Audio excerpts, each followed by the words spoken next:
Boa tarde a todos, sejam bem-vindos a mais um seminário de Física Aplicada com Acelerador de Partícula.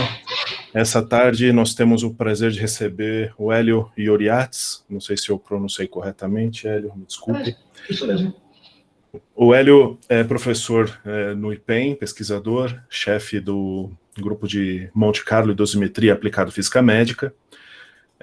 Recentemente, ele orientou o primeiro aluno do programa de mestrado profissional do IPEM. Seria bastante interessante, dado a audiência, que o Hélio mencionasse isso, um pouco desse programa no final. Tem bastante gente que acho que pode ser interessante.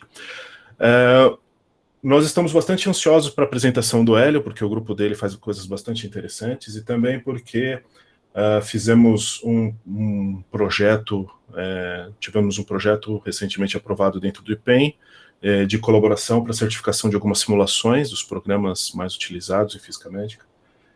Então, Hélio, muito obrigado por ter aceito o convite de apresentar o seu seminário aqui, e peço a todos os participantes que fechem as suas câmeras e seus microfones durante a apresentação, e na hora de perguntas a gente pode fazer uma discussão com a câmera ligada, se for o caso. Então, muito obrigado, Hélio, mais uma vez. Obrigado, Tiago. É um prazer estar com vocês essa tarde.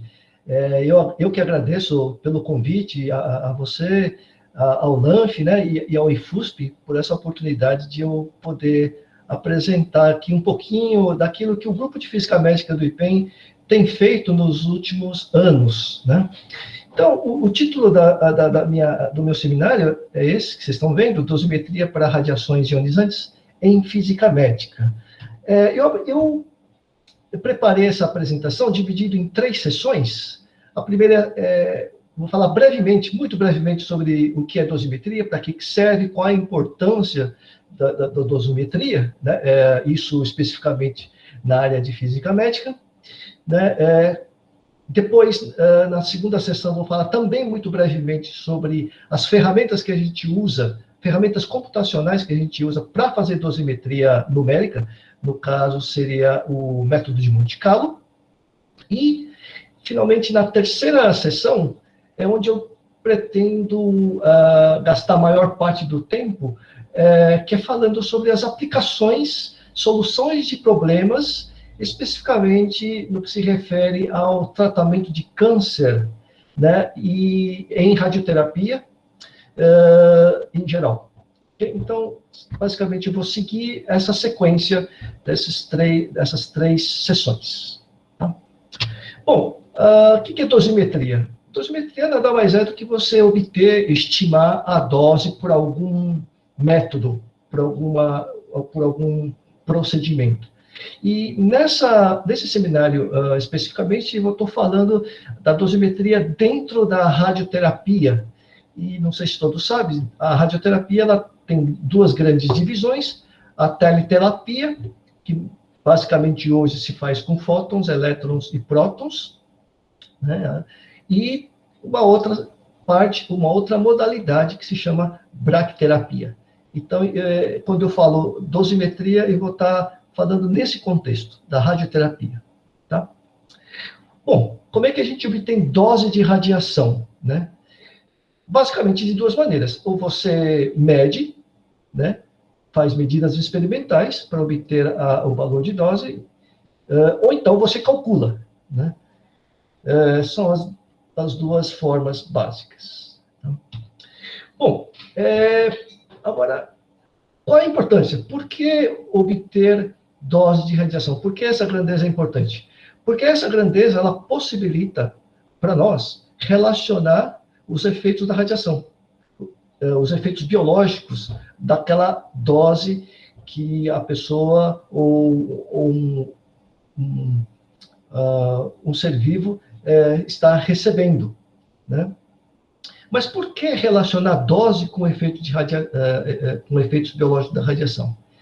Muito da razão disso é porque isso vem da prática clínica, né? O oncologista, o radioterapeuta, ele, por experiência na prática, ele sabe relacionar a dose com efeitos biológicos, e os efeitos biológicos, né, da radiação, muita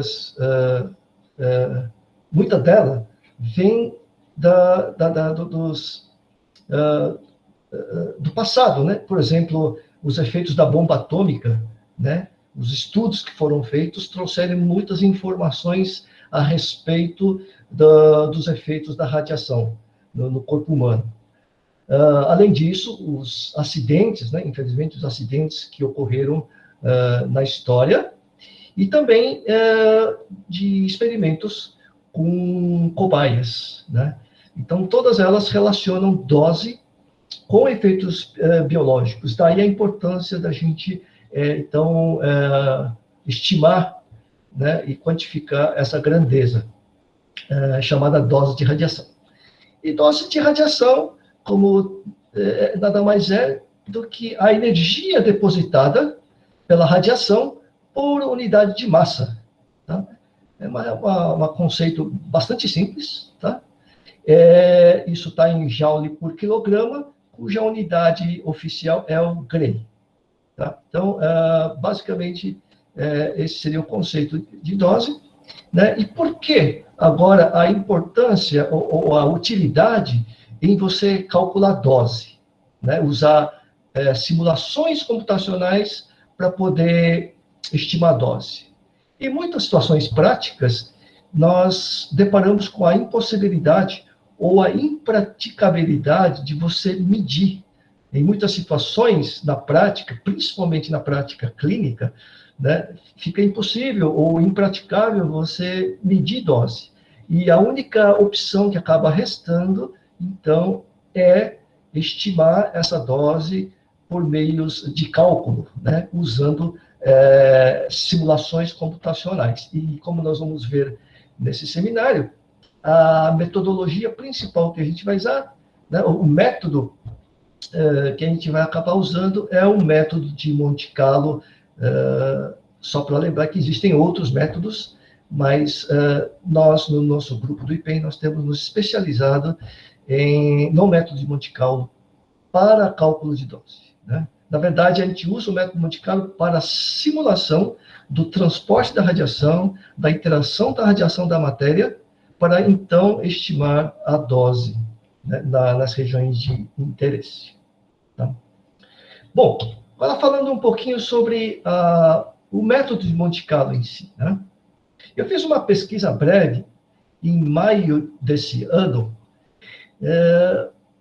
procurando a palavra Monte Carlo nessa base de dados, né? Chama-se PubMed. Acho que as pessoas que são da física médica devem conhecer essa base de publicações, a PubMed. Eu fiz uma pesquisa rápida digitando a palavra Monte Carlo. A partir disso, eu levantei essa curva aqui, onde mostra o número de publicações só na área médica, só nessa base que é específica para a área médica, né? O número de publicações ao longo dos anos, né? Então, vocês podem notar aqui, em 1950, na década de 50, houve uma publicação. Passado 3 décadas, ela já tinha 44 publicações feitas. A partir daí, ela sofre um crescimento exponencial, né? Chegando aqui em 2005, ela chega a mais de 2.500 publicações, só na área médica, e até ano passado, final do ano passado, ela chegou a quase 4.000 publicações, né? E alguém pode me perguntar, mas qual é a principal razão de, a partir de 1980, 1990, até hoje, praticamente, né, qual é a razão desse crescimento vertiginoso das publicações relacionadas às simulações de Monte Carlo? E a resposta, em parte, a resposta seria principalmente por causa do avanço tecnológico na capacidade de processamento das máquinas, dos computadores, e não só a capacidade de processamento, mas a capacidade de armazenagem de informações, né? E, como todos sabem, o método Monte Carlo é um método estatístico que exige um processamento computacional bastante intenso, algo que antes da década de 80 era bastante restrito. Mas, a partir de então, com esse avanço tecnológico dos computadores, foi possível fazer simulações de Monte Carlo que até então eram muito difíceis de se fazer. Tá? Então, essa é uma das razões. A outra razão que eu vejo, pessoalmente, é o advento do uso das imagens de tomografia computadorizada, que acabou revolucionando também essa parte da dosimetria computacional. Tá? Bem, mas o que é o método Monte Carlo? O método Monte Carlo é um método que já é conhecido há séculos, né? Mas que começou a ter um grande avanço na parte de simulação lá no meados da Segunda Guerra Mundial. Dois pesquisadores que faziam parte do projeto Manhattan, Ulam e von Neumann, eles criaram os primeiros algoritmos computacionais para resolver o problema de transporte de nêutrons, e eles que acabaram dando esse nome, Monte Carlo, em referência à famosa cidade de Mônaco, né, a cidade de Monte Carlo, que é famosa pelos jogos de azar, daí que veio este nome. Né? Bom, mas como é que funciona esse método, né? Do que se trata esse método? Basicamente, o método Monte Carlo se resume na amostragem das minhas funções PDF. Né? O que são essas funções PDF? São funções de densidade de probabilidade que carregam em si o modelo físico do fenômeno que eu estou estudando. E a técnica Monte Carlo, ela vai extrair informações do meu interesse a partir da amostragem dessas funções. Né? Então, eu estou estudando um fenômeno qualquer, e eu tenho uma expressão matemática, um modelo físico que descreve aquele fenômeno, e eu transformo isso numa função densidade de probabilidade, né? E a partir de então eu amostro essa função. Mas como é que eu amostro essa função? A partir da geração, do uso dos números aleatórios, né? Então está aqui uma técnica simples de amostragem, chamado de método direto, ou método integral. Né? Eu tenho a minha função PDF, que representa o meu modelo físico, né? Ela está de uma forma normalizada, e eu faço a integral dela igualando ao meu número aleatório. Né? Como essa função está normalizada, a minha função cumulativa, ou integral, ela vai de 0 a 1. Né? Os meus números aleatórios também são números uniformemente distribuídos de 0 a 1. Tá? A partir daí, então, eu posso inferir a variável que eu estou querendo quantificar. Então, isso é uma maneira bem breve de falar sobre o método Monte Carlo. E aí, nessa slide, eu queria apresentar os principais códigos que existem hoje, né, na literatura. Tá? Talvez os 3 primeiros aqui sejam os mais conhecidos. Né? Primeiro, o Giant 4, é um código bastante poderoso, ele foi desenvolvido pelo CERN, né? Inicialmente ele foi criado para física de partículas, né? Hoje ele é utilizado nas várias áreas. Nós temos o MCNP, que é um outro código, esse foi desenvolvido pelo laboratório de Los Alamos, ele teve origem lá nessa mesma época, na época da Segunda Guerra Mundial, um pouquinho depois, né? Começando com o transporte de nêutrons, depois fótons, depois eles adicionaram o transporte de elétrons, e hoje é um código, como o Giant, ela consegue fazer o transporte, a simulação de mais de 20 tipos de partículas diferentes. Depois nós temos o EGS, NRC, que foi desenvolvido na Universidade de Stanford, né? Na física médica, talvez esse código seja o mais conhecido. que tradicionalmente foi um dos primeiros códigos a serem utilizados para resolver problemas de física médica. Esse UX. E até hoje eu creio que ele é um dos códigos de referência, né? Quando se trata de cálculo de dose ou problemas de física médica. Depois nós temos o Penélope, é um código que foi desenvolvido pelo grupo espanhol, lá da Universidade de Barcelona. Temos o Fluka, que foi feito pelos italianos. E, por fim,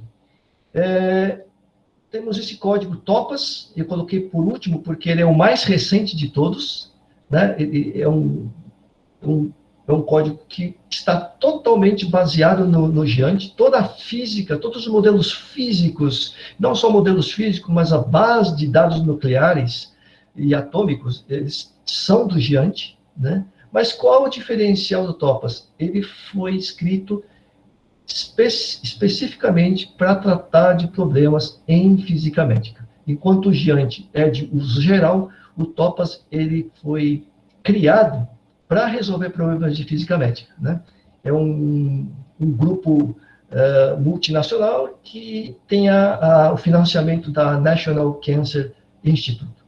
E eu vou falar mais para frente, eu vou falar bastante sobre esse código, que é um dos códigos que o nosso grupo começou a usar, juntamente com o MCNP. Então, hoje, efetivamente, o nosso grupo de física médica usa o MCNP, já temos usado esse código por muitos anos, e agora nós estamos iniciando a trabalhar com Topas, com um interesse mais específico, por causa do projeto de próton-terapia, que também eu vou comentar mais para frente, e o Topas, ele foi criado visando o transporte de prótons. Então, daí a razão da gente começar a trabalhar com esse código. Ok. Bom, acho que agora eu vou entrar na terceira sessão, que seria as aplicações, né, e solução de problemas que a gente tem enfrentado ao longo dos anos e as soluções que a gente tem encontrado nesses problemas que a gente encontra na rotina da radioterapia. Tá? E vou começar então com a teleterapia. Né? Antes disso, de falar sobre os problemas, eu vou apresentar aqui um vídeo. Opa. Eu não sei se vai... Não sei como que eu faço para... Acho que eu vou ter que apresentar assim, Thiago. Você tem que mudar o tipo de mouse, Hélio. Ah, sim. Acho que eu tenho que sair da... Tem um triângulo ali, acho que você tem que clicar no triângulo. Um triângulo? Um pouquinho mais para sua direita, tem um play, não tem? Ah, sim. Isso aí. Tá certo. Bom, esse vídeo, eu vou passar esse vídeo porque ele ilustra bem, né, como que é um procedimento de radioterapia. Tá? Vamos lá. Ok. Então, essa aqui é a mesa onde o paciente ele fica deitado, ele tem 6 graus de liberdade, como vocês estão vendo, 3 de translação e 3 de rotação. Tá? Esse aqui é o gantry, o famoso gantry, onde sai a radiação, onde é gerada a radiação, né? Ele tem uma rotação de 360 graus, tá? E ele tem um outro movimento rotatório, que é esse daqui, tá? E dentro desse cabeçote, existem as lâminas, né? Onde você consegue conformar, né, a radiação no formato do tumor, como vocês estão vendo aqui, tá? Então, acoplado a esse acelerador, você também tem um tomógrafo. Então, no momento do tratamento, você consegue extrair as imagens tomográficas desse paciente, visualizar os órgãos internos, né? E com isso, o que os médicos fazem? Eles pegam esta imagem, né, identificam o alvo, ou seja, o tumor, no caso, onde a região onde deve ser irradiado, e os órgãos de risco, ou seja, os tecidos que você precisa preservar, né? Essa imagem tirada, ela é comparada com a imagem de planejamento, né? Onde foi feito o cálculo de dose. E eles fazem um ajuste de posicionamento para que as imagens elas coincidam. Uma vez feito o posicionamento, então começa o tratamento propriamente dito. Então, você vê nesse outro vídeo, a radiação, ele basicamente incide, né, praticamente no volume tumoral e tentando evitar todo o resto do tecido sadio que está em volta, né? Isso tudo é feito em combinação com a rotação e com a movimentação dessas lâminas que vão conformando o feixe de radiação no formato do tumor, onde está sendo incidido. Tá? Essa modalidade de tratamento chama-se IGRT, Image Guided Radiotherapy. Tá? E aqui nós vemos que, como resultado, nós temos... deixa eu ver se eu consigo... Como resultado, nós temos uma alta dose concentrada na região tumoral e uma baixa dose em todo o resto, como desejado. Tá? Então, esse vídeo é apenas uma ilustração para mostrar um procedimento típico de radioterapia, né, para tratamento de tumor. Né? Mas por que eu estou mostrando isso? Né? Todo esse procedimento, se eu quero estimar a dose, calcular a dose, eu preciso de alguma forma criar modelos computacionais, né? E todos esses códigos de Monte Carlo que eu apresentei para vocês, eles têm recursos geométricos capazes de eu modelar todas as estruturas de um acelerador, né? Todas as partes. Obviamente que para isso eu preciso ter as informações de fabricante, né?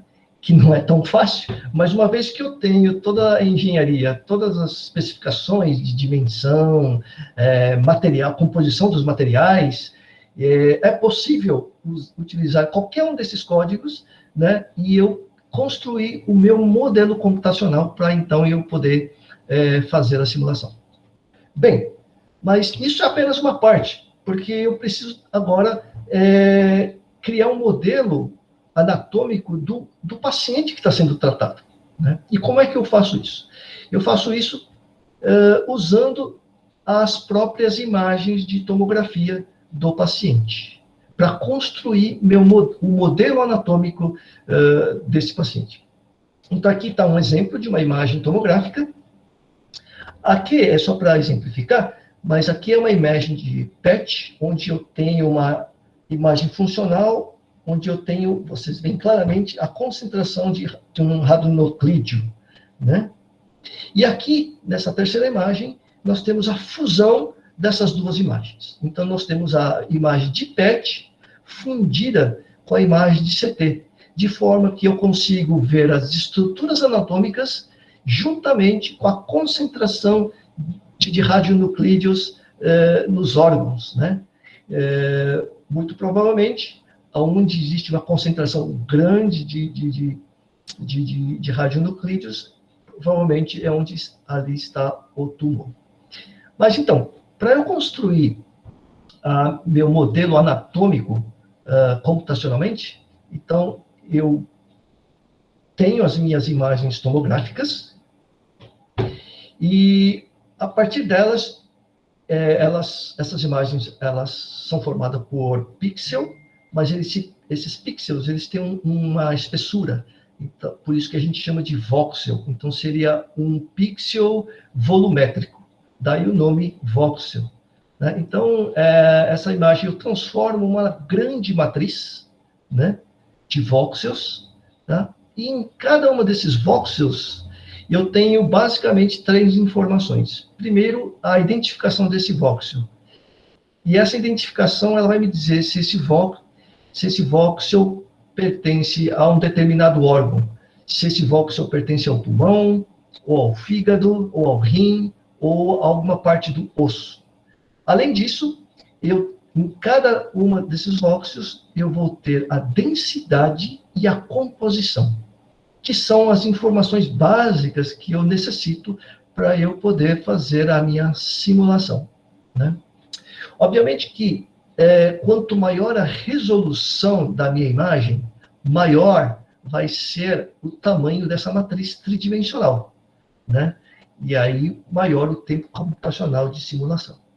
Tá? Daí que vem essa questão, né? Que por muito tempo o método Monte Carlo ele não era utilizado em clínica por causa da demanda de tempo de processamento computacional, né? Vocês terem uma ideia, uma matriz dessa, ela pode chegar a 6, 10, 20 milhões de voxels, né? E você fazer o transporte da radiação e tudo isso exige não só tempo computacional, mas memória também. Tá? Então, eu tendo o modelo computacional do meu acelerador e eu tendo o meu modelo anatômico do meu paciente, basicamente eu tenho tudo para eu poder fazer a minha simulação de Monte Carlo, fazer o transporte da radiação dentro do corpo do paciente, né? Simular toda a interação da radiação com os tecidos e, a partir de então, estimar a dose de radiação em cada parte desejada. Então, esse seria basicamente o método. E, como resultado, nós conseguimos trazer como resultado o mapa de dose, como está ilustrado aqui. Né? Isso aqui é um tratamento de cabeça e pescoço e as regiões, né, do pescoço que foi irradiado e os níveis de dose aqui. Tá? Isso aqui é só uma ilustração. Tá?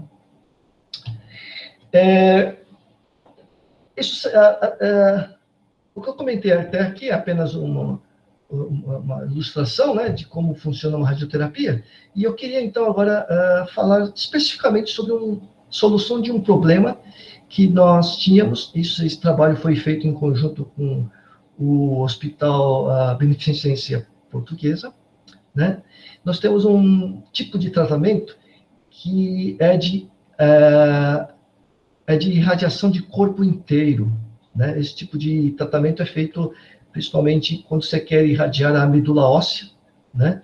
E nós precisamos, então, entregar uma dose homogênea em toda a extensão da medula óssea, né?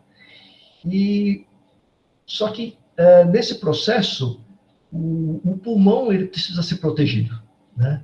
E a questão era como fazer isso, né? Os sistemas de planejamento comerciais que existem, eles não conseguem fazer esse planejamento por causa da extensão da irradiação, né? Então, havia essa problemática e a solução, então, foi encontrar uma forma de proteger o pulmão, fazer uma blindagem. Obviamente, a gente utilizou phantoms, como esse que vocês estão vendo, né? Essa aqui é a radiografia, ou a tomografia de um adulto, de um phantom adulto, que é esse daqui, né? E fizemos algumas simulações tentando chegar na confecção de uma blindagem no sentido de proteger a região do pulmão. Bom, essa aqui é uma outra radiografia. Fizemos várias tomografias na tentativa de confeccionar placas, né, de chumbo, no caso, para proteger essa região aqui do pulmão, para reduzir a dose nessa região, né? Como resultado de muitas simulações, nós chegamos a alguns valores interessantes. A dose de referência, ou seja, a dose que a medula óssea precisaria tomar, ela é da ordem de 1.200 centigraus, só que o pulmão teria que estar dentro dessa faixa, entre 800 e 1.000, e não mais que 1.000, né? Então, a blindagem que deveria ser confeccionada deveria reduzir essa dose de 1.200 para, no máximo, 1.000 centigraus. Normalmente, os pacientes eles são irradiados na posição AP, né, antero-posterior, e posterior-anterior, né, igualmente. Então, aqui nós temos, como resultado da confecção dessa blindagem, que foi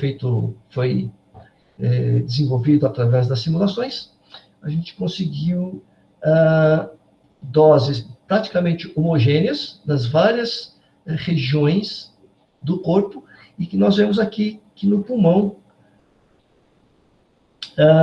a redução da dose, tanto nessa posição AP, como na posição PA, de forma que a dose total, nós conseguimos manter dentro desta faixa aqui, né? Isso foi na verdade, isso foi um trabalho de mestrado, né?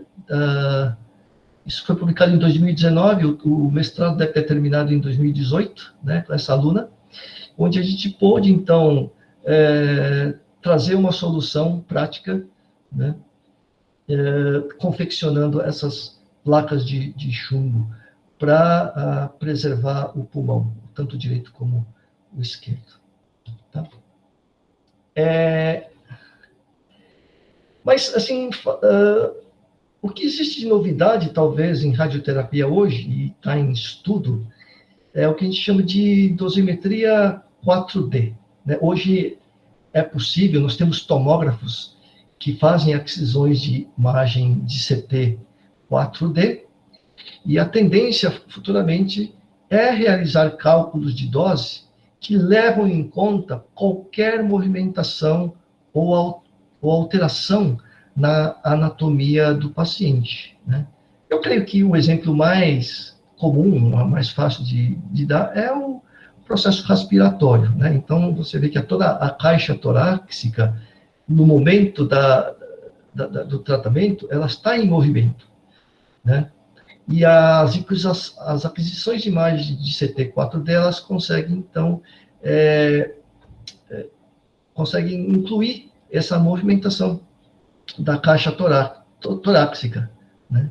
Mas a questão é como eu faço, então, o cálculo de dose. Como é que eu levo em conta esse movimento na simulação computacional, né? Porque uma coisa é vocês fazer uma simulação com um objeto estático, mas agora como fazer essa simulação com um objeto em movimento, né? No caso, o movimento oscilatório aqui, né? Isso se chama dosimetria 4D. E eu queria chamar a atenção, então, para esse código, o código TOPAZ, né? Ele já tem uma variedade de modelos de acelerador dentro dele, né? Já pré-construídos. Ele tem uma facilidade grande de criar geometrias baseadas em imagens de CT, né? E ela consegue calcular dose, fluência, várias grandezas de interesse na área médica, né? Possui a parte gráfica bastante avançada e a novidade que ele faz dosimetria 4D, ou seja, eu consigo simular o transporte de radiação num objeto que está em movimento, ou cujo volume está se alterando, como que é a realidade numa radioterapia, né? O sujeito está respirando, né? A caixa torácica ela está em constante movimento, né? Então, hoje com esse código, a gente consegue fazer essa simulação, né? Essa é a grande novidade. Aqui eu vou mostrar dois exemplos bem básicos, né? Essas foram imagens que a gente mesmo criou desse código, né? E então a gente vê aqui um objeto, ele variando o seu volume, no caso uma esfera, né? Um exemplo bem simples. Hoje a gente consegue, então, simular, tá? Essas imagens são produzidas pelo próprio código, né? Então, ele consegue simular essa variação do volume. E aqui um outro, onde o objeto está se movimentando, tá? Movimento oscilatório, enquanto ele está sendo irradiado. Tá? Então, essas são imagens do próprio código que ele oferece. E você consegue fazer esse tipo de simulação, né? Um processo dinâmico.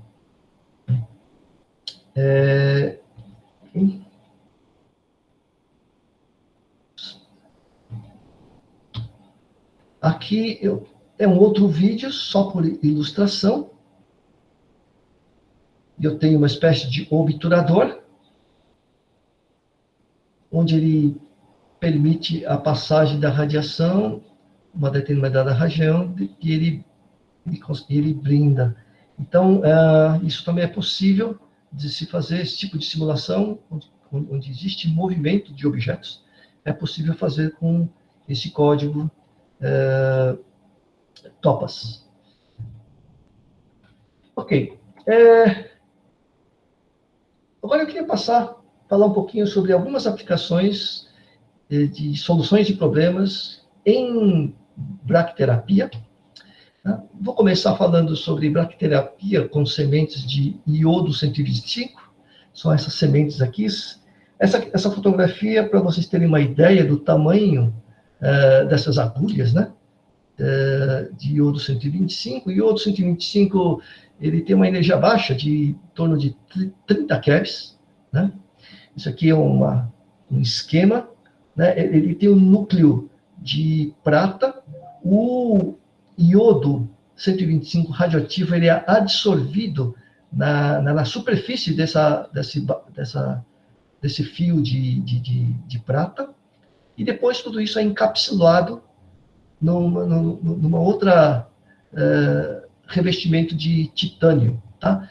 Ele tem aqui, em média, né, depende do fabricante, mas ele tem aqui um comprimento de 4,5 milímetros, a parte ativa de 3 milímetros e um diâmetro de 0,8 milímetros. Tá? Essa seria mais ou menos as dimensões de cada uma dessas sementes de iodo 125.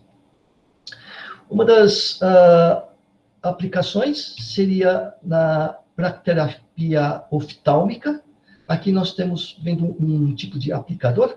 Vocês estão vendo? Vocês estão vendo essas ranhuras aqui? É onde são posicionados estas sementes de iodo 125. Né? Tem toda uma estrutura aqui. Dependendo do tamanho do tumor, da localização, as sementes são colocadas estrategicamente em algumas posições destas ranhuras, tá? E essa silástica, né, que a gente chama de silástica, então, ele vai suturado no olho, onde está o tumor. Tá? E, por meio de Monte Carlo, né, por os recursos geométricos que a gente consegue, então, fazer a construção geométrica de todo esse arranjo de sementes, né, com todos os detalhes que ela tem, né? Fora isso, nós desenvolvemos, né, num dos trabalhos, nós desenvolvemos toda a anatomia do olho, né, com as estruturas que compõem o olho, como a córnea, lente, nervo óptico, corpo vítreo e a região do tumor aqui, né? Essa anatomia, ela foi baseada basicamente pesquisando o atlas anatômico e também conversando e consultando diversos oftalmologistas. Né? A partir de então, a gente construiu essa anatomia do olho e acoplamos a silástica com as agulhas de iodo 125, né? Nós acoplamos ao modelo do olho para então podermos fazer a simulação e calcular a dose de radiação aqui no tumor e, obviamente, nas demais estruturas do olho. Né? Então, nessa tabela 2, nós conseguimos a partir da construção desse modelo e, obviamente, com a consulta de oftalmologistas e atlas, nós conseguimos construir esse modelo.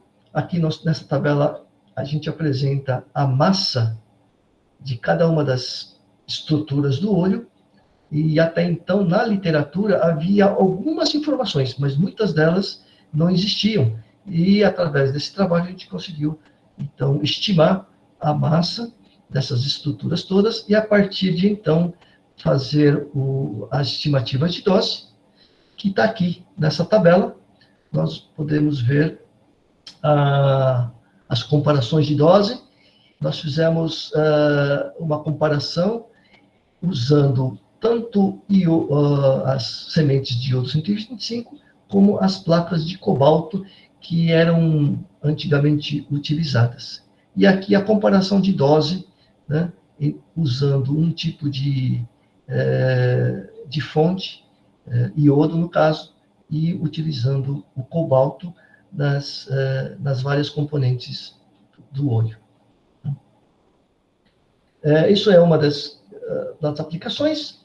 Uma outra aplicação em bracterapia seria a bracterapia intersticial, usando uma fonte de irídio 192. Aqui está o que a gente chama de afterloader, né? Essa parte aqui cilíndrica é onde fica guardada, né? Ela é uma blindagem, onde a fonte ela fica guardada, né, nessa blindagem. Na utilização, essa fonte ela é movimentada dentro desses catéteres.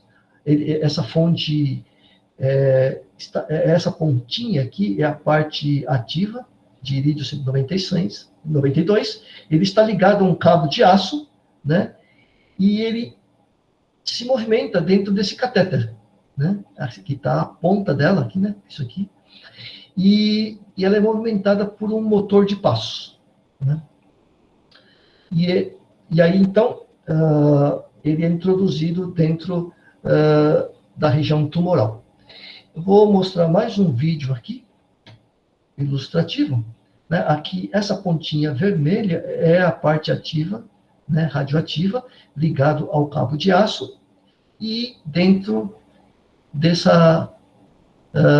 catéter. Então, ele sai do afterloader, né, é conduzido dentro do catéter até chegar na região tumoral de tratamento.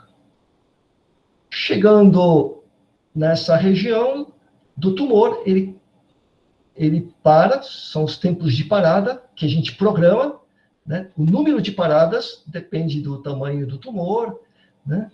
Uma vez que você irradia o tumor, então a fonte ele retorna para a blindagem, né? Mas a grande pergunta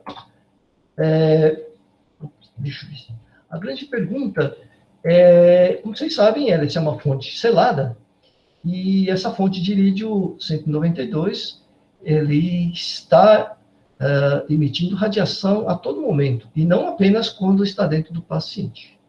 Então, nós temos uma componente na dose que o paciente recebe, que se chama dose de trânsito, ou seja, a dose que a fonte entrega ao paciente enquanto ele está em trânsito, e não só quando ele está parado, né? Bom, a maioria dos fabricantes mostram que a média de velocidade dessa semente é da ordem de 50 centímetros por segundo, o que, pelos manuais, mostra que a contribuição dessa dose de trânsito é muito pequena, da ordem de 0,1%. Nas piores situações, onde a velocidade dessa fonte se reduz, em determinadas situações, elas reduz para 4,5%, a dose de trânsito seria de, no máximo, 4,1%, que já não é tão desprezível, né? Na literatura, a gente vai encontrar que a dose de trânsito média esperada é da ordem de 0,5%, né? Mas isso era uma coisa incerta, né? E então nós resolvemos descobrir, né, qual a acuidade desses valores, né? Para isso nós fizemos um experimento, né?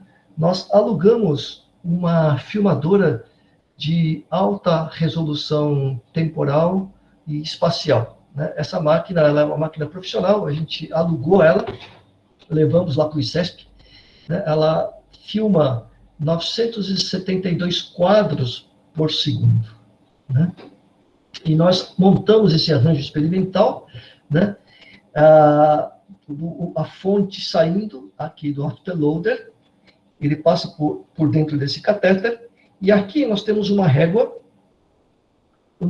ela entra numa parte, um tubo transparente, que a gente consegue filmar, e a gente consegue, então, filmar a movimentação do filme. Desculpa que essa imagem está bem ruim, né?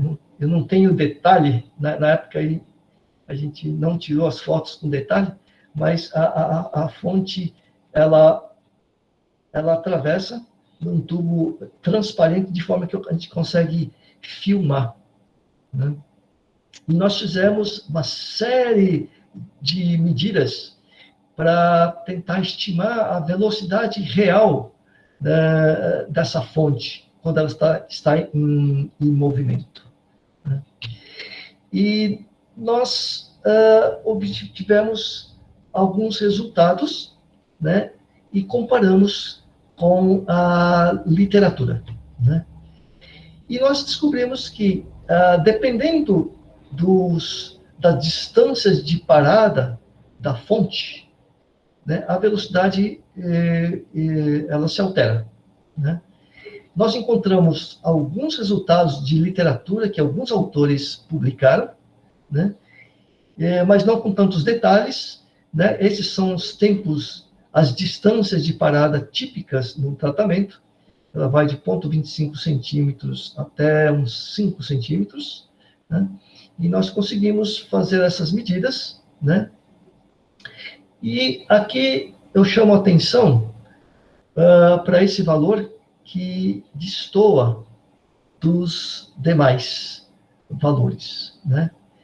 E nós descobrimos que, em geral, esse é o perfil de velocidade de uma fonte, aqui. Então, ele sai do afterload e vai em direção ao ponto de parada até ele chegar naquele ponto onde ele para, né? E aqui nós temos o gráfico que nós levantamos da dose de acordo com essa movimentação. Então, por exemplo, nós fizemos algumas comparações. Se eu não considerasse a dose de trânsito, a curva de dose que eu obteria é essa curva preta aqui. Essa daqui. Quando eu considero a velocidade e a dose de trânsito, eu obtenho essa curva vermelha, que está aqui, que coincide com as medidas experimentais que nós levantamos desse experimento. Então, nós vemos que existe, sim, uma diferença de dose quando consideramos a dose de trânsito e não, né? Então, esse caso foi um caso onde nós tínhamos apenas uma parada, e no outro estudo nós consideramos 2 pontos de parada, né? Então, a fonte, ela se movimenta até chegar no primeiro ponto de parada, onde ele faz a irradiação. Daí nós temos o pico da dose. Depois ele se movimenta, você vê que a velocidade, ele tem um ponto de aceleração até um ponto onde ele atinge a velocidade máxima, e depois ele vai perdendo velocidade até parar, Então, a gente tira o perfil de velocidades, né, até chegar nesse ponto onde nós temos, de novo, o pico de dose. A partir daqui, uma vez que ele irradiou a fonte, então ele volta para a blindagem. Então, nós temos esses dois picos, né, na dose, que são nesses dois pontos de parada, né, e, novamente, a gente percebeu, por esses gráficos, né, que quando eu não considero a dose de trânsito, eu tenho essa dose em preto aqui, mas quando eu considero a dose de trânsito, né, eu consigo reproduzir as medidas experimentais, né? As medidas experimentais são essas linhas azuis, esses pontos azuis, e a minha simulação, o resultado de simulação, considerando o trânsito de dose, é essa linha vermelha que consegue reproduzir bem os dados experimentais, né? A partir daqui, nós observamos a importância, então, de levar em conta, de maneira correta, essa contribuição da dose de trânsito na hora do planejamento do tratamento em braquiterapia. Por fim, nós fizemos um teste, utilizamos 4 casos clínicos para ver os efeitos, né? A contribuição num caso clínico de tratamento, né? Então, nós escolhemos 2 casos ginecológicos, né? O primeiro caso usando apenas um catéter com 17 pontos de parada, somando um total de 414 segundos de parada, né? Sendo que o intervalo entre uma parada e outra era de 2,5 milímetros. O segundo caso, também ginecológico, a gente usou 4 catéteres com 100 pontos de parada, totalizando 556 segundos, né, de tempo de parada, também com uma distância entre paradas de 2,5. Depois nós consideramos mais 2 casos, agora 2 casos de próstata. O diferencial aqui é que agora nós estamos usando 16 catéteres com 113 pontos de parada, um total de 200 segundos de tempo de parada, e uma distância entre as paradas entre 5 até 20 milímetros. E o último caso, utilizando 7 catéteres com 50 posições de parada, um total de 232 segundos de tempo de parada, e com uma distância entre paradas de 5 milímetros. E, fazendo essas simulações, utilizando os perfis de velocidade que a gente levantou, a gente chegou nesses resultados aqui, que são bastante interessantes.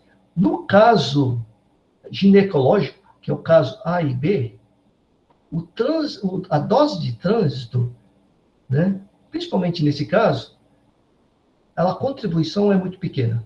Mesmo nesse caso, 2,3%. Diferentemente do caso C e D, que são os casos de próstata, né? Onde, nesse caso em C particularmente, a dose de trânsito, ela contribui com 14% da dose, que é muita coisa, né? Mesmo nesse caso D, né, a contribuição foi de 5%, né? A conclusão é que, primeiro, o tempo total de parada, ela faz muita diferença. Quanto menor o tempo de parada, a contribuição da dose de trânsito é maior. Vocês veem aqui que o tempo de parada para os casos ginecológicos são quase o dobro, é o dobro, né, do que no caso de próstata. E isso faz com que a dose de trânsito seja mais significativa. Um outro fator é que o número de catéteres, que no caso de próstata é maior, também contribui para que a dose de trânsito seja mais significativa. E, em terceiro lugar, as distâncias entre as paradas. Também é outro fator que faz toda a diferença. Né? A partir desse estudo, foi concluído, então, que é necessário levar em conta essa contribuição da dose de trânsito de forma adequada. E tudo isso foi feito por simulação, né, de Monte Carlo, que promoveu essas conclusões e essas observações que eu estou apresentando aqui. Né?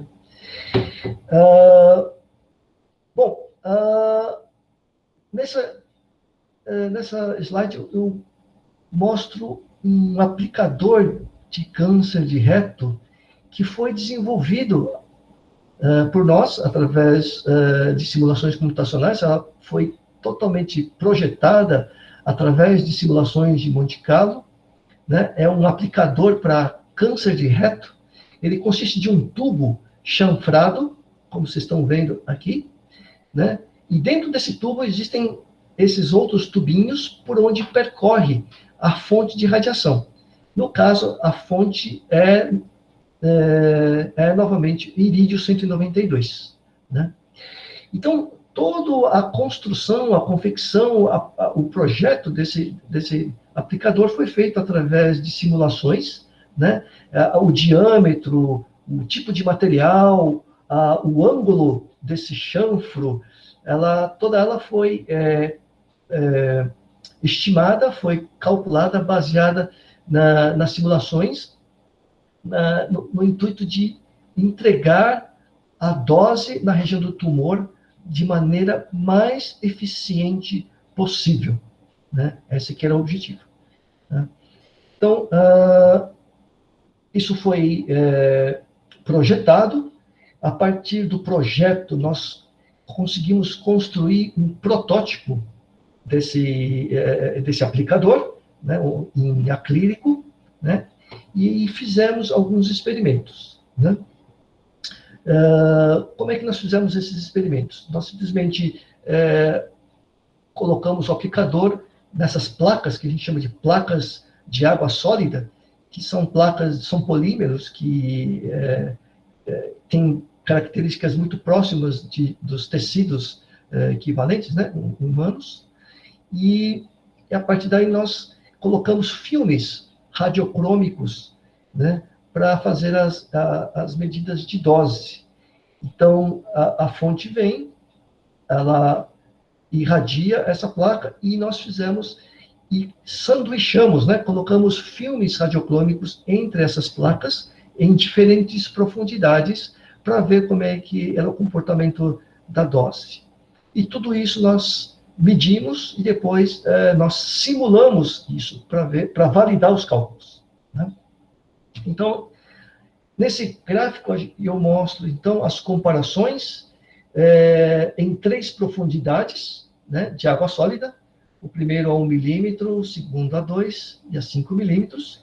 Isso aqui são as curvas de isodose a 90, 70, 50 e 30 grays, no caso. Não, isso aqui está em porcentagem. 90%, 70%, 50% e 30% da dose, né, em X e Y. Então, não sei se vocês conseguem ver que existe uma concordância muito boa entre as medidas experimentais feitas com os filmes radiocrômicos, que são esses pontilhados aqui, e os resultados de simulação, que são essas linhas contínuas aqui. Né? Com isso, a gente conseguiu validar os nossos cálculos, e não só validar os nossos cálculos, mas verificar a dosimetria desse dispositivo que a gente estava construindo, né, através desse protótipo. Esse protótipo, ele acabou sendo patenteado, né, uma empresa comprou essa patente, e hoje ele está em fase de engenharia, né, das especificações técnicas de engenharia para começar a produção comercial, ou seja, ela virou um produto comercial, né, desse aplicador. Então, são coisas que a gente é possível fazer através das simulações de Monte Carlo, né? Bom, eu não sei quanto tempo eu tenho, me resta. Já passou, já foi 1 hora. Pode continuar, Hélio, por favor. Agora, eu acho que agora que entra a parte mais interessante para nós. Eu vou tentar ser o mais breve, Tiago. Fique à vontade. Se o pessoal quiser desconectar, eu estou gostando bastante. Eu vou falar um pouquinho, então, agora sobre protonterapia. Esse é um projeto novo que o grupo começou e nós temos uma colaboração agora com o LANF, né, no projeto. E eu gostaria de falar um pouco sobre isso. A prototerapia, então, ela foi primeiramente proposta por Robert Wilson, isso lá em 1946, né? E em 1950 ocorreu o primeiro tratamento de um paciente usando o ciclotron, isso lá na Universidade da Califórnia, né? E até onde eu saiba, até 2015, já haviam 56 instalações de prototerapia em operação no mundo, com mais 36 em fase de construção. E até hoje já mais de 100 mil pacientes já foram beneficiados com essa modalidade, né? Qual a principal característica da protonterapia, né? É o seu perfil de dose, né, caracterizado pelo pico de Bragg. Então, esse gráfico mostra a comparação dos perfis de dose gerados por diferentes tipos de radiação. Então, primeiro nós temos aqui um elétron, um feixe de elétron de 4 MeVs, né? Então, a característica principal desses feixes de elétrons nessa faixa de energia é o curto alcance que ele tem.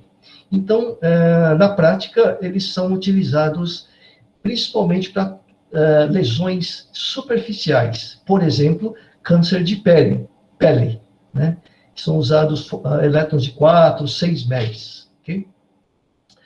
Os raios-x de megavoltagem, né, tanto de 6 como de 6 MeVs, tem essa característica de perfil de dose em profundidade, e o de 20 tem essa característica, né?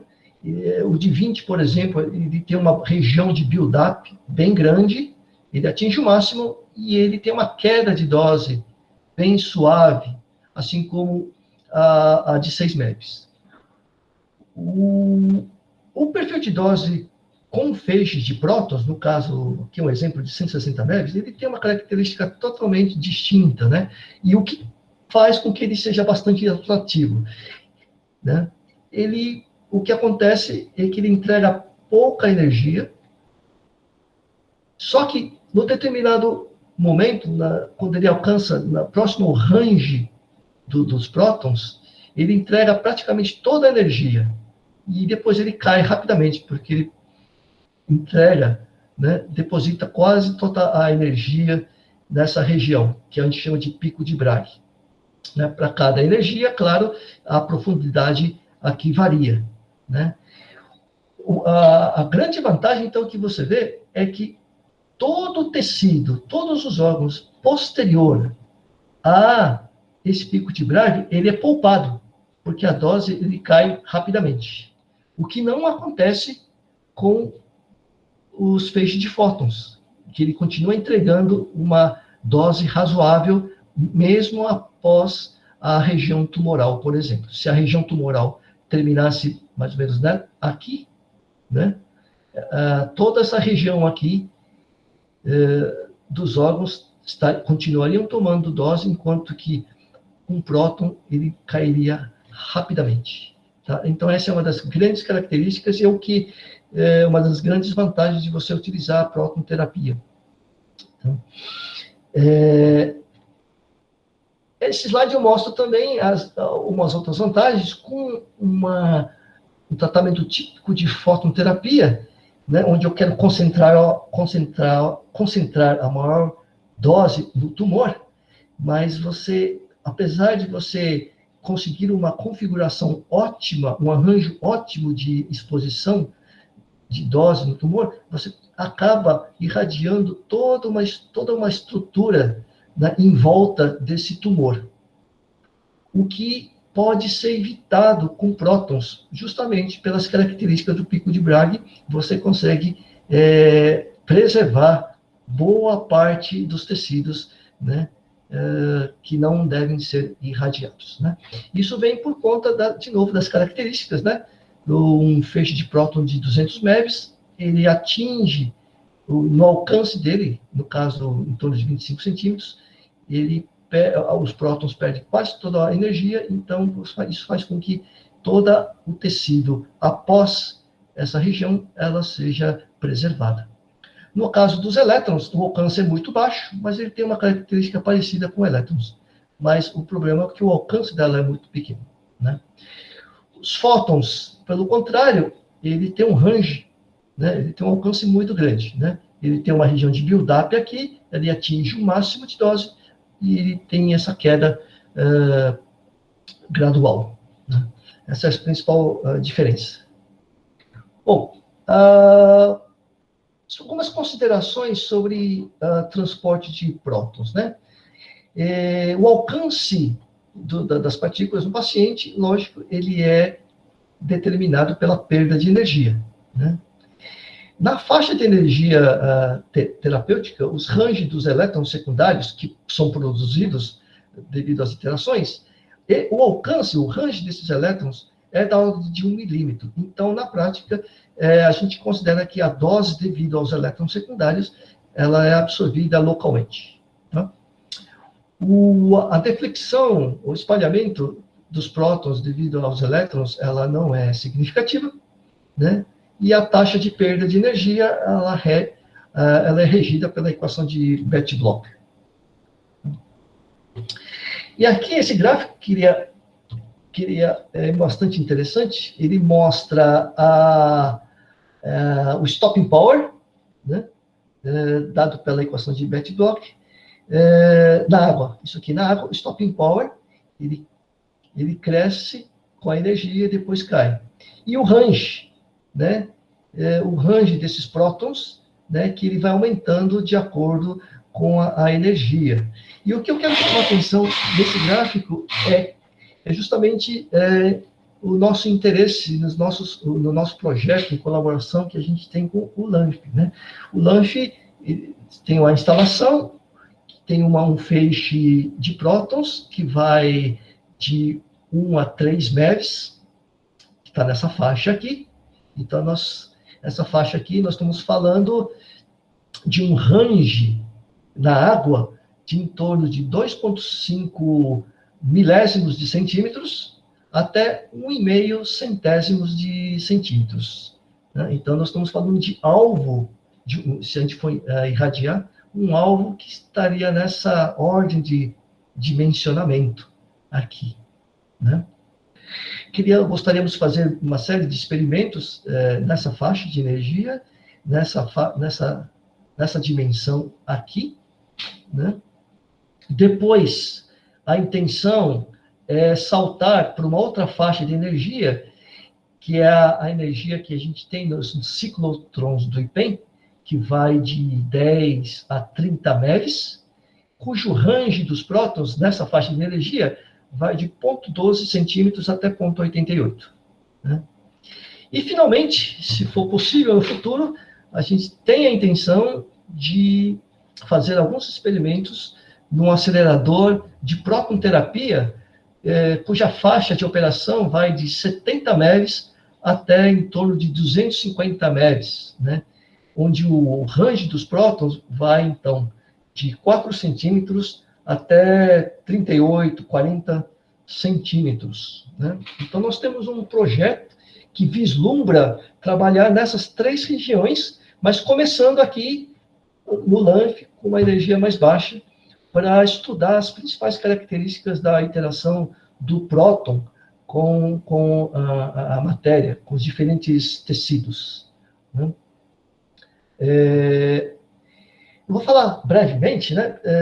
Existem basicamente na clínica 2 tipos de modalidades, de modelos de tratamento em próton-terapia. O que a gente chama de escaneamento passivo, que é um feixe de prótons que ele é colimado, ou seja, é conformado no formato do tumor, né? E depois um compensador para compensar ou atenuar esse feixe de acordo com a profundidade desse tumor, né? E então esse feixe ele é conformado, né? Até atingir, irradiar a região do tumor no formato do tumor e na profundidade correta. Tá? Esse seria o escaneamento passivo. Mas a modalidade mais utilizada hoje em dia é o que a gente chama de escaneamento ativo, onde, ao invés de nós termos um colimador que conforma no formato do tumor, nós temos esses ímãs magnéticos que conseguem deflexionar o feixe, né, para varrer toda a região tumoral, né? Então, nós temos um feixe de prótons. Essas são placas atenuadoras para atenuar a energia, para variar a energia do próton.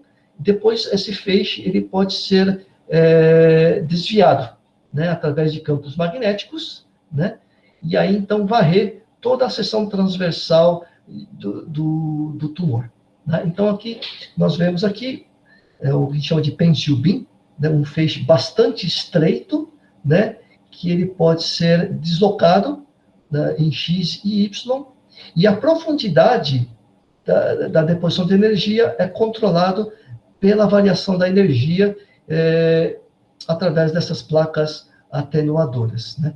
Esse seria o escaneamento ativo. Okay? Bom,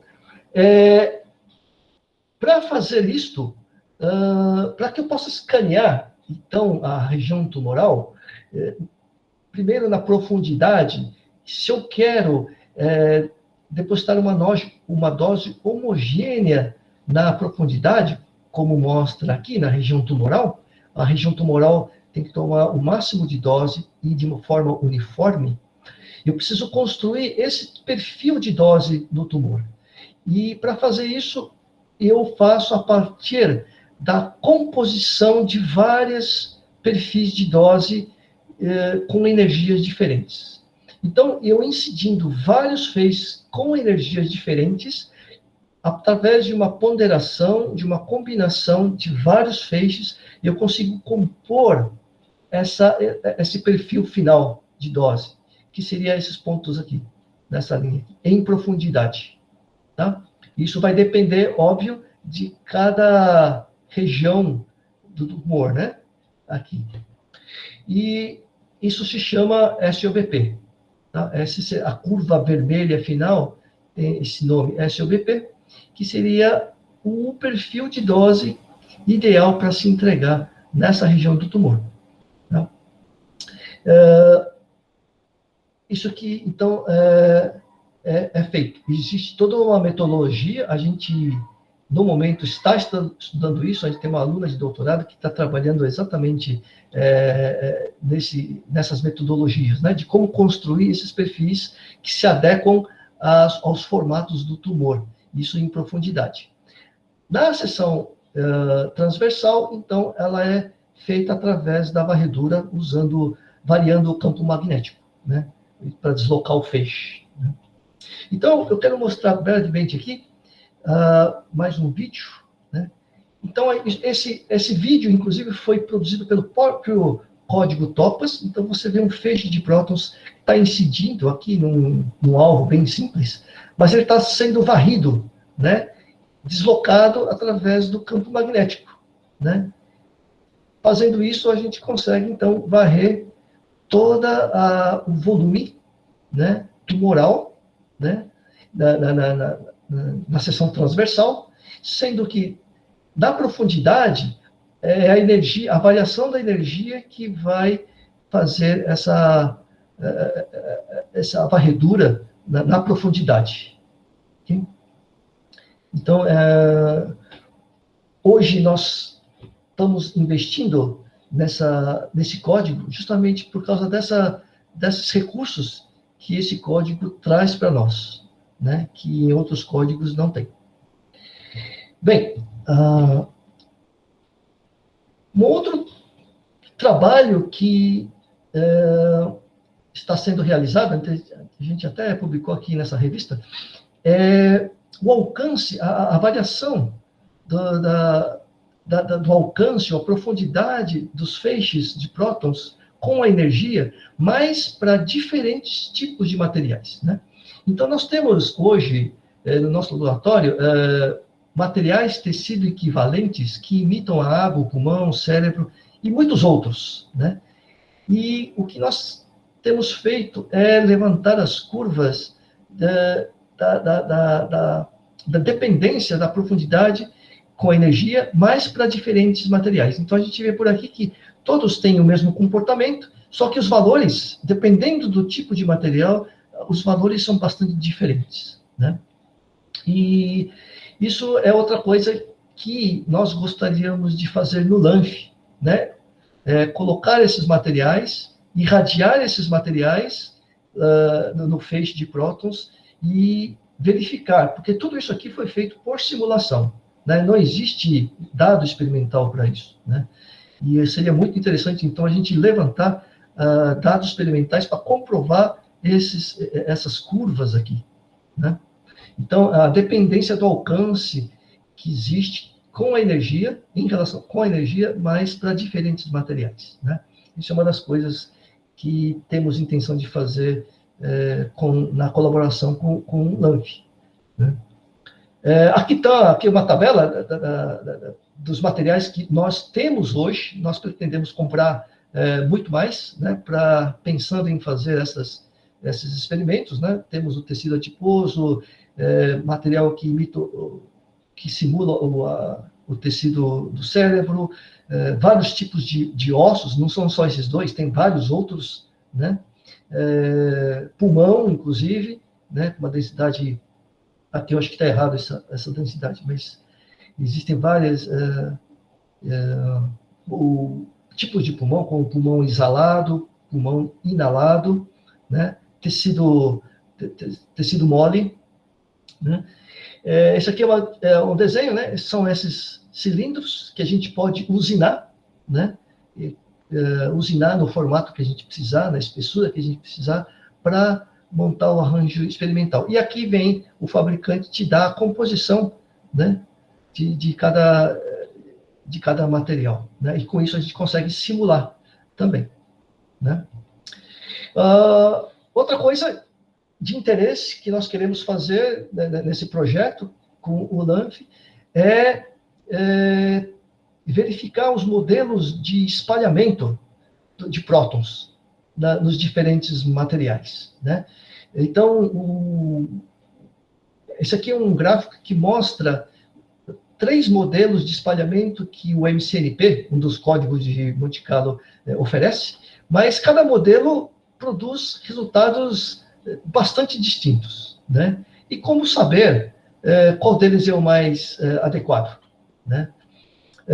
Se eu fizer um corte, isso aqui é a perfil de dose em profundidade, né? Se eu fizer um corte aqui e ver a distribuição radial agora de dose, não mais em profundidade, mas eu faço um corte aqui, e nesse corte, se eu olhar o perfil radial, eu vou ter algo desse tipo aqui, né? Então, esse é o perfil radial de dose que eu tenho nessa profundidade, por exemplo, né? E isso é algo que também precisaria ser estudado, né? O que nós temos são resultados puramente de cálculo, né?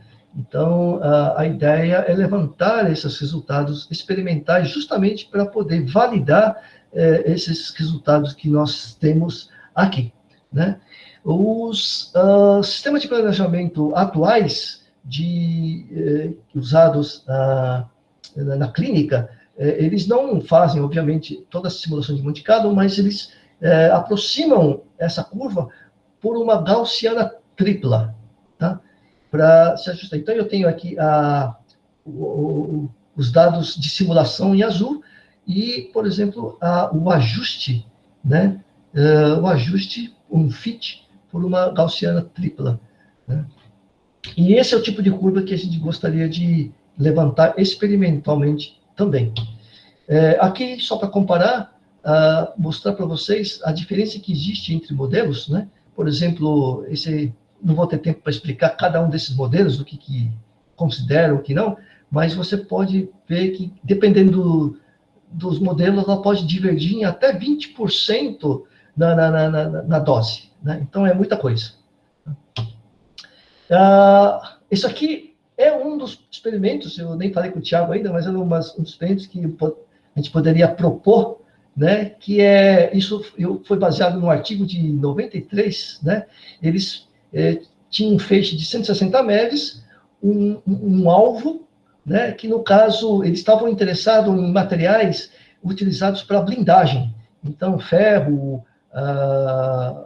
cobre e alguns outros materiais, que eu não lembro, né, e eles incidiam um feixe de prótons, no caso 160 MeV, e colocavam detetores numa determinada distância e mediam o ângulo, né, para ver justamente o espalhamento, né.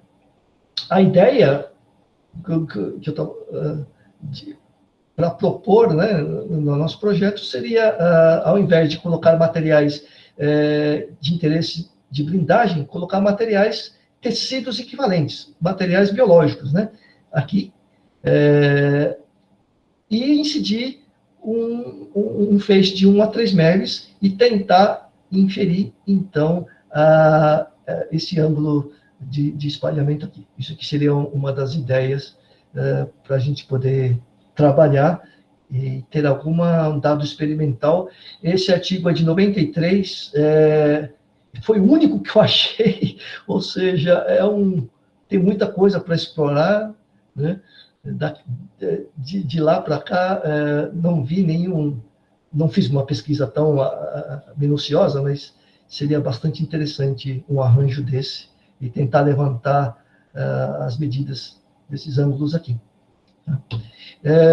Bom, eu acho que eu tenho mais coisa, mas eu acho que eu vou parar por aqui, Thiago, porque já foi 1h20, né? E eu vou encerrar, então, aqui a minha apresentação e volto a palavra para você, então. Fantástico, Hélio, muito obrigado. Excelente apresentação. Eu queria parabenizar você pela coordenação do grupo, excelentes aplicações. E, para dar início às perguntas, eu vou usar minha prerrogativa e fazer a primeira pergunta. Eu fiquei bastante impressionado com aqueles seus resultados a respeito da braquiterapia, né, das simulações 4D e tal, né, principalmente aquele exemplo da câmera rápida.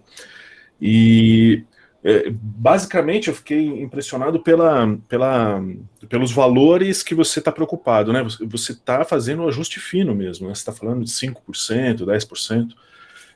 Como que esse tipo de estudo impacta a prática clínica, né?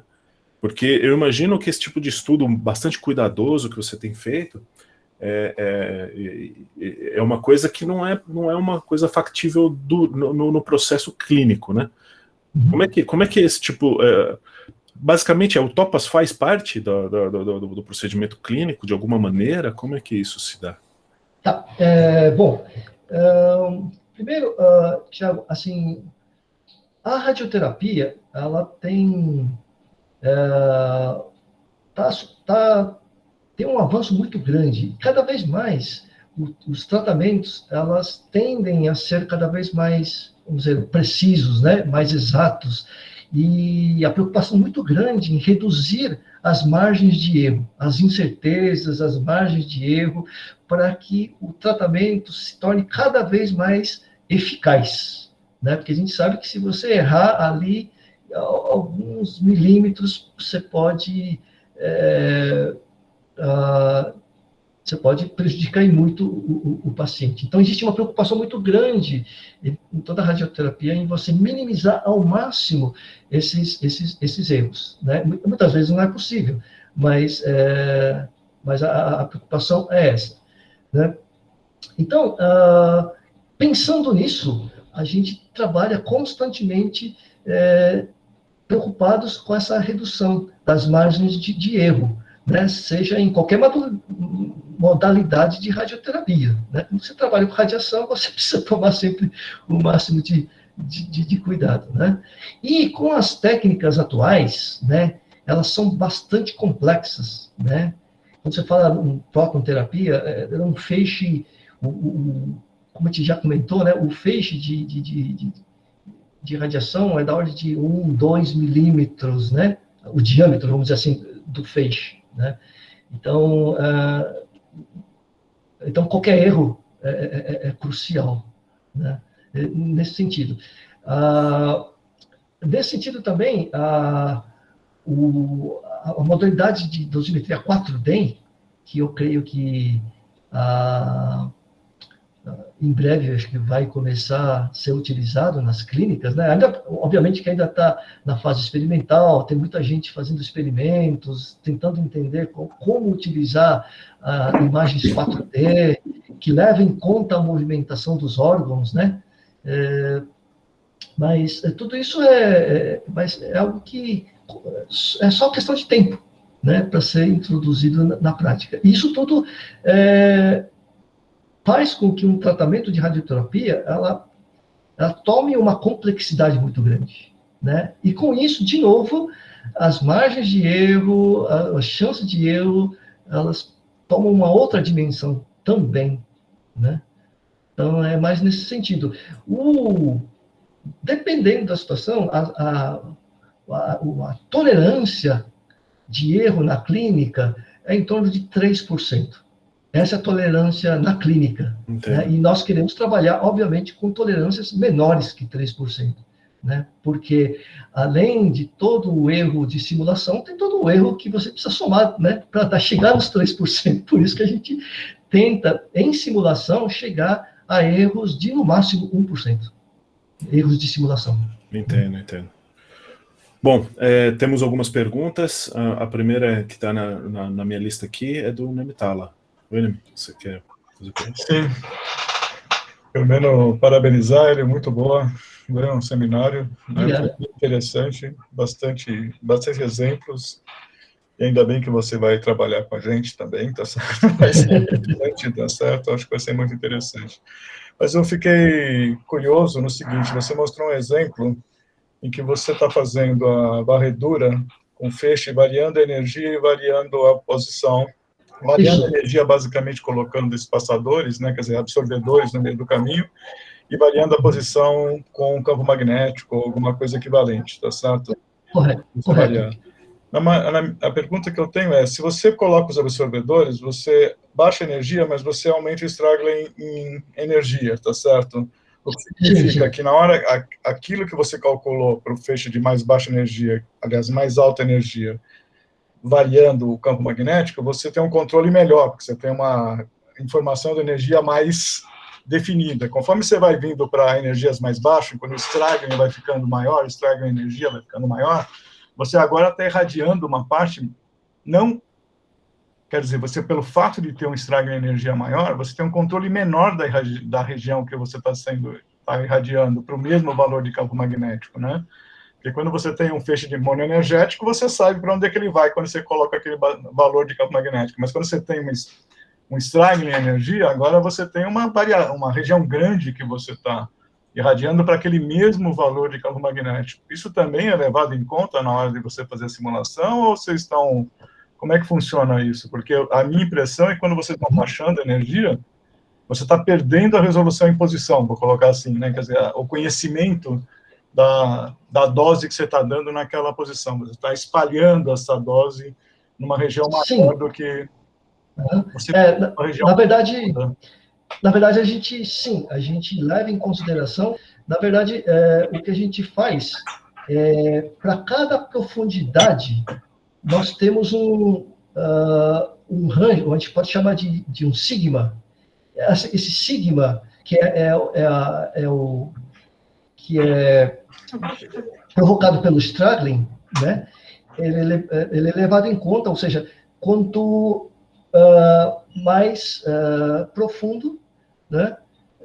Você tem um Straggling maior, porque ele vai atenuando, né? O feixe vai atenuando, e aí isso é caracterizado pelo sigma. Então, o que a gente faz na simulação é ter na verdade, a gente tem um banco desses sigmas, que é a largura do feixe, para cada profundidade. Né? Então, para cada profundidade, eu tenho que corrigir por esse Straggling.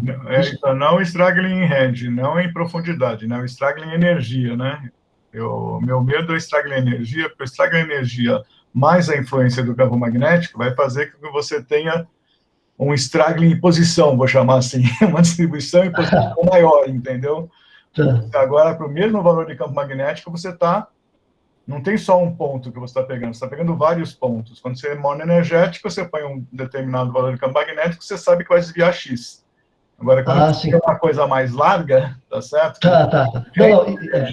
Não é em profundidade que eu estou falando em posição mesmo, né? Na posição que você está perdendo essa informação. Quer dizer, perdendo não sei como é que você leva em consideração, imagina que leve, tá certo? Isso realmente não sei dizer, eu não... Se não leva, eu acho que seria... Você fica... O que eu imagino é que você está tentando minimizar ao máximo, né, esse problema que você tem de distribuição de dose em outros tecidos, então é interessante saber quanto que você está perdendo no Straggling, né? Quando é campo magnético, mas só funciona com campo magnético, né? Quando você está usando o campo magnético para fazer a varredura, né? O que a gente tem considerado até o momento é realmente a disposição. Né? A disposição, tá? Por profundidade, né? Então você vai alargando, vamos dizer assim, o feixe, né? Isso a gente considera. Acho que você devia considerar também o sim. É uma coisa para...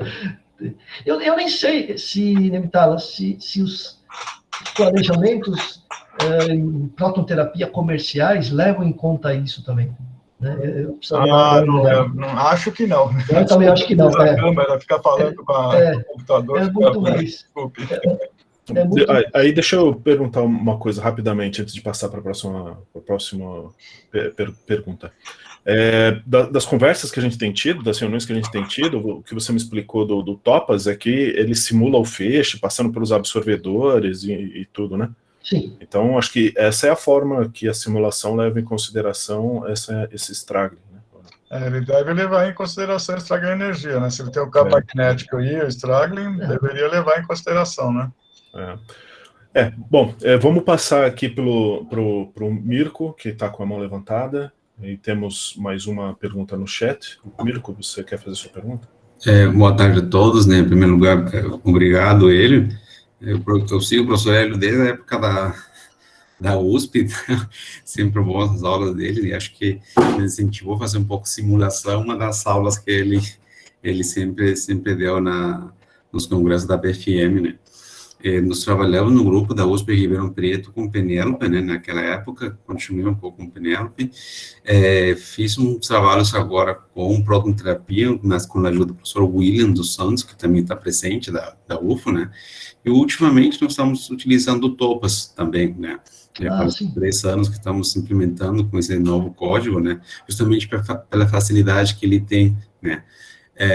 Minha pergunta é como vocês também estão, digamos, iniciando, né, com isso, nós estamos entrando agora, tentando pesquisar, né, um pouco sobre microdosimetria, e aí que a gente queria ver o NBio do TOPAS, não sei se queria saber se vocês já utilizaram ou estão utilizando um pouco disso.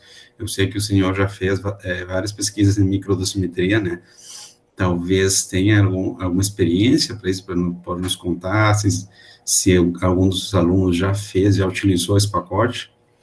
Tá.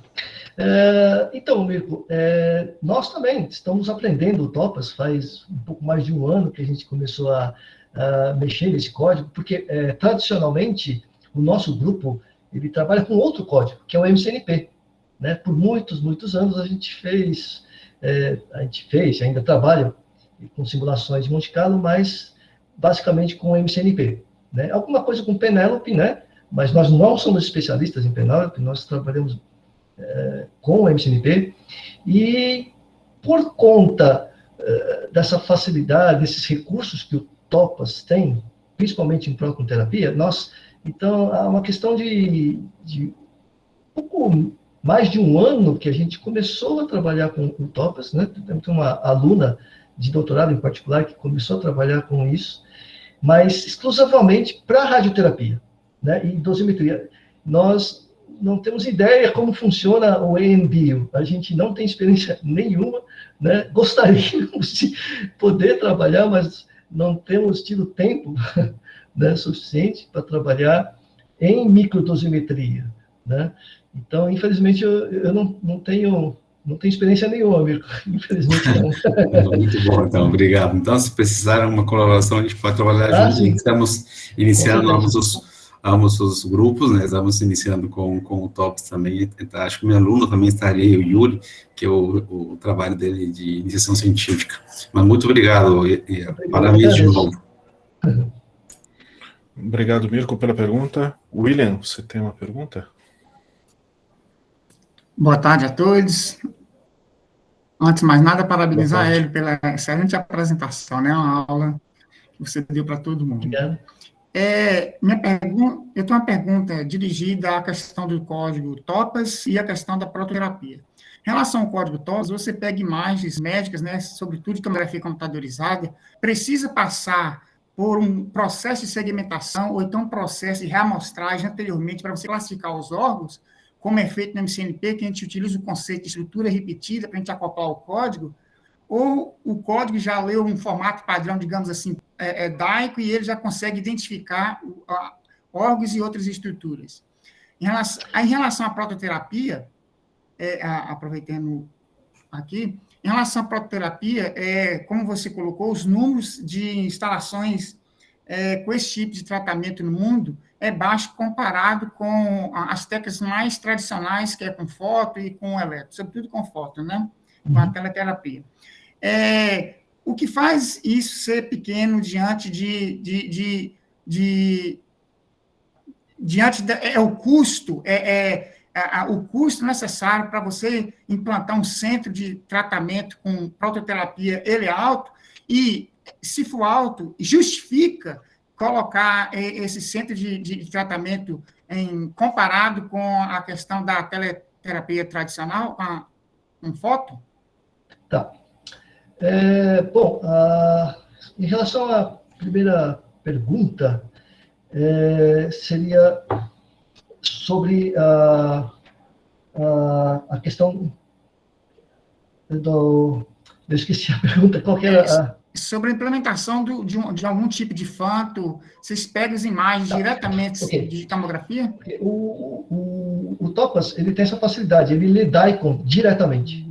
Então, você não precisa fazer uma interface como você faz no MCNP, né, William? Você trabalha com o MCNP, né? Você sabe que você precisa criar uma interface que lê DICOM para transformar no formato do MCNP, e isso dá então, é um trabalho grande, né, imenso de segmentação e tudo mais.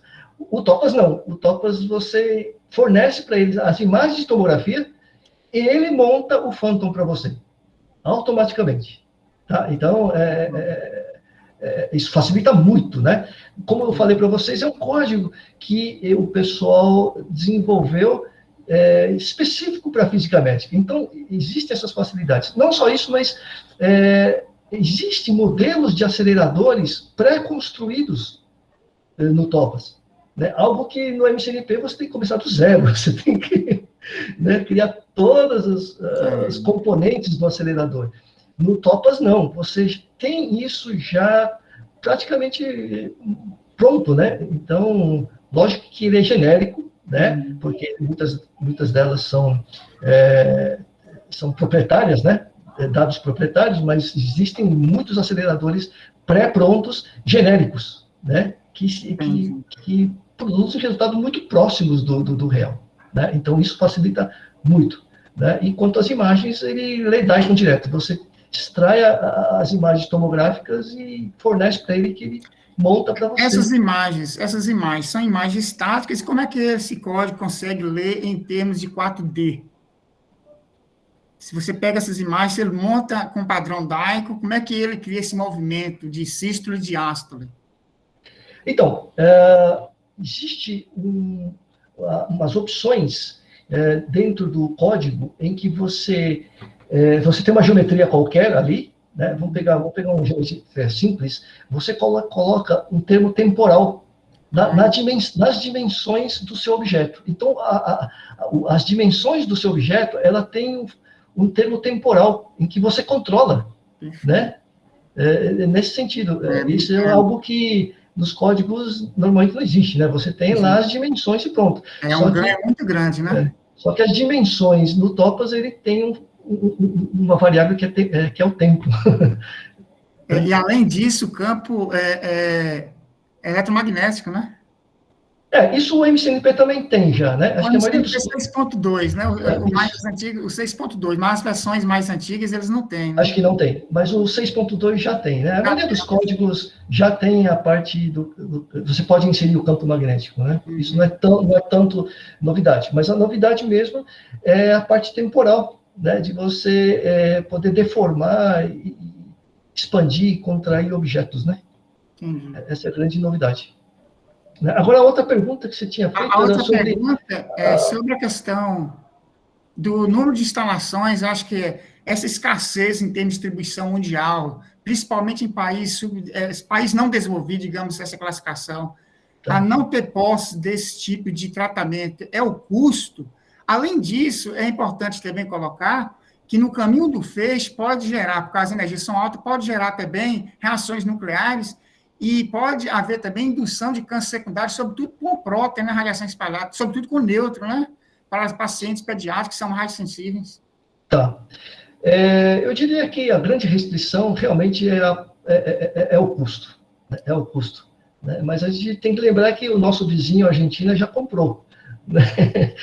Então, acho que é o primeiro da América do Sul, né, da Argentina. Mas eu acho que também, William, é uma questão de tempo.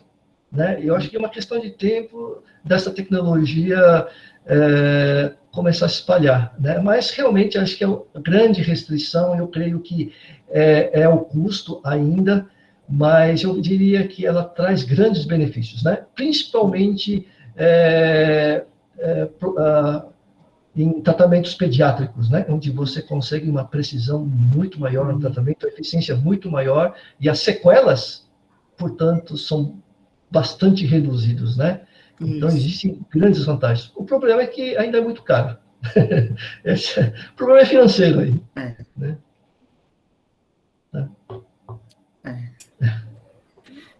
Bom, obrigado, William. Temos uma última pergunta no chat. O Fábio Lunelli. Ele disse que gostaria de saber sobre o Software Stream. Você conhece o Software Stream? Ele conhece? Eu já ouvi falar, nunca trabalhei. Né? Não conheço. Tá. Ele está dizendo que ele teve alguma experiência com esse software. Ele está perguntando se estudos com esse tipo de software é relevante. Então, se você me permite, como eu tenho experiência com Stream, posso responder eu. Então, o Stream ele é um software de Monte Carlo também, mas ele só vai levar em consideração as colisões atômicas e a interação com os elétrons. Então, muitas das interações que o Hélio leva em consideração não são levadas em consideração no Stream. Ele deve ter uma limitação de energia até da ordem de 10 MeVs, alguma coisa assim, com relação aos seus modelos internos, e o Hélio faz simulações com uma ferramenta que pode simular energias muito mais altas, né? Então, essa basicamente eu acho que pode ser a resposta para essa pergunta. Talvez seja a limitação de range desse programa. Porque é um programa que ele é feito muito mais para fazer estudos de implantação iônica, né? Então, mais para física da matéria condensada, cálculo de danos de radiação, esse tipo de coisa. Bom, Hélio, muito obrigado mais uma vez pela sua apresentação, foi excelente. Nós tivemos uma audiência aqui que chegou nas 112 pessoas simultâneas. O interesse das pessoas é muito grande nesse assunto, e eu vou interromper a gravação nesse momento.